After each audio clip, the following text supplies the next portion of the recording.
جگہ جگہ پہ یہ انہوں نے جو ہے وہ جال لگایا ہوا ہے پیروں نے، 2 نمبر پیر، 1 نمبر کی پیر کی میں بات نہیں کرتا، ظاہر ہے کہ 1 نمبر کی وجہ سے ہی 2 نمبر چلتا ہے، 1 نمبر بھی پڑے ہی، لیکن خال جگہ جگہ پہ دیکھیں آپ، حاصل پور کی سطح میں دیکھ لیں، عورتوں کو انہوں نے آگے کیا ہوا ہے، وہ عورتیں حساب کرتی ہیں۔ مجھے ایک میرا شاگرد تھا، مجھے کہنے لگا کہ قرآن حاصل پور ایک بہت بڑا پیر ہے، کرنی والا ہے، تو میں آپ کو لے جاتا ہوں۔ میں نے کہا جی لے جائیں، مجھے بھی اشتیاق تھا کہ بہت کرنی والا پیر ہے، سرکار کچھ فیض دیں گے۔ جب ہم لوگ وہاں پہ پہنچے نا تو وہ قاری صاحب تھے میرے ساتھ، انہوں نے کہا جناب ان کا کوئی حساب کتاب کرے۔ مجھے نہیں پتا کہ وہ حساب کتاب کیسے کرتے تھے۔ اچھا، انہوں نے جناب وہ ایک عورت بیٹھی ہوئی تھی، اس کو اشارہ کیا، اس کو کہنے لگا بھی ان کا حساب کرنا ہے۔ اب اس نے کیا کیا، میں آپ کو سنا صرف اس لیے رہا ہوں کہ حقیقت سے پردہ اٹھاؤں، جو ہم لوگ جہاں تک پہنچے ہوئے ہیں نا، یہ ہماری اپنی نکما پن ہے ہمارا۔ اچھا، وہ عورت اٹھی جناب، اس نے وہ شروع کر دیا اپنا کام، ناچنا شروع کر دیا۔ میں نے اس کو کہا پیر صاحب کو، پیر صاحب یہ کیا تماشا ہے، یہ ڈرامہ تم نے کیا ہے کہ یہ عورت کہتے نہیں یہ حساب کرے گی آپ کے، اس کے اندر جن حاضر ہو گئے۔ میں نے کہا کمال کی بات ہے۔ خیر ہم لوگ وہاں پہ اٹھ کے آگے ان سے میں نے کہا ہم ایسے حساب سے ویسے بنے ہیں، تو ایسے لوگوں سے اجتناب کیجیے، پرہیز کیجیے۔ یہ جو علماء ہیں نا، در حقیقت یہ انبیاء کے وارث ہیں، اور انبیاء کے پاس کیا وہ طریقت نہیں ہے؟ طریقت کس چیز کا نام ہے؟ جس ہم کہتے ہیں نا پیر طریقت کس چیز کا نام ہے؟ طریقت ہے شریعت مطہرہ پہ عمل کرنے کا نام۔ جو پیر شریعت مطہرہ پہ عمل نہیں کرتا نا، وہ ہوا میں بھی اڑ رہا ہے، خدا کی قسم وہ پیر نہیں ہے۔ میرا آقا نے فرمایا کہ اگر کوئی بندہ بد عمل ہے، ہوا میں اڑتا ہوا بھی دیکھ لو نا، تو اس کو کامل نہ سمجھنا، وہ فراڈ ہے، عمل کے ذریعے اڑ رہا ہے۔ تو اس لیے میں آپ کو عرض کروں کہ یہ علماء کی بہت بڑی وقار، بہت بڑی عزت ہے۔ سلطان محمود غزنوی بہت بڑا نام ہے، شہنشاہیت میں بھی، ولایت میں بھی۔ ان کو اس حدیث کے بارے میں شک تھا۔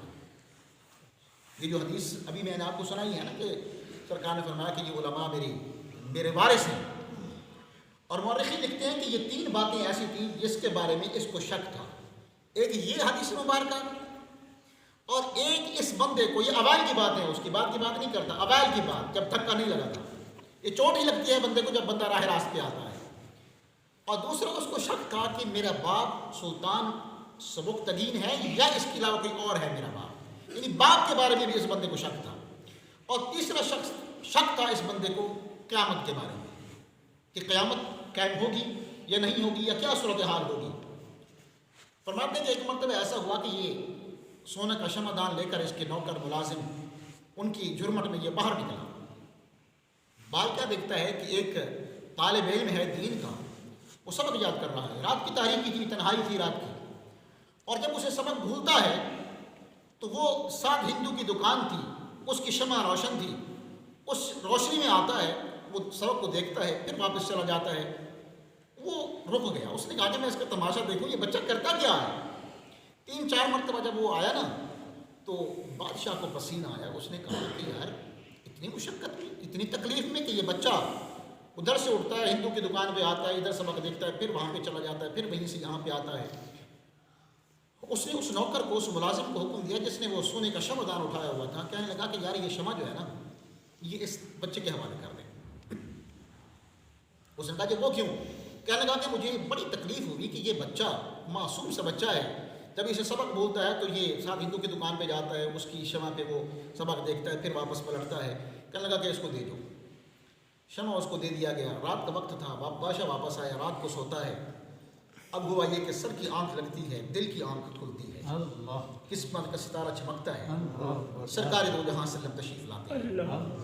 اب غور کیجیے، سرکار نے جو فکر اشارت فرمایا اس پہ آپ نے توجہ کرنی ہے۔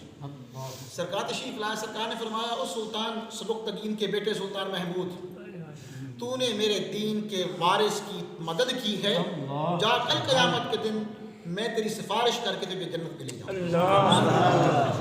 اور کیجیے کیسا عظیم فکرہ تھا مصطفیٰ کریم علیہ الصلوۃ والسلام کا۔ ایک فکرے میں میرے مصطفیٰ کریم علیہ الصلوۃ والسلام نے 3 سوالوں کا جواب دے دیا۔ فرمایا سلطان سبکتگین کے بیٹے سلطان محمود، تو نے میرے دین کے وارث کی تعظیم کی ہے، اس کے توسل سے قیامت کے دن تیری سفارش کر کے تجھے جنت میں لے جاؤں۔ سرکار بتلا گئے کہ تو حلال زادہ ہے، یہ بھی بتلا گئے کہ قیامت حق ہے، اور یہ بھی بتلا دے کہ یہ جو حدیث ہے نا العلماء ورثۃ الانبیاء، یہ بھی سچی ہے۔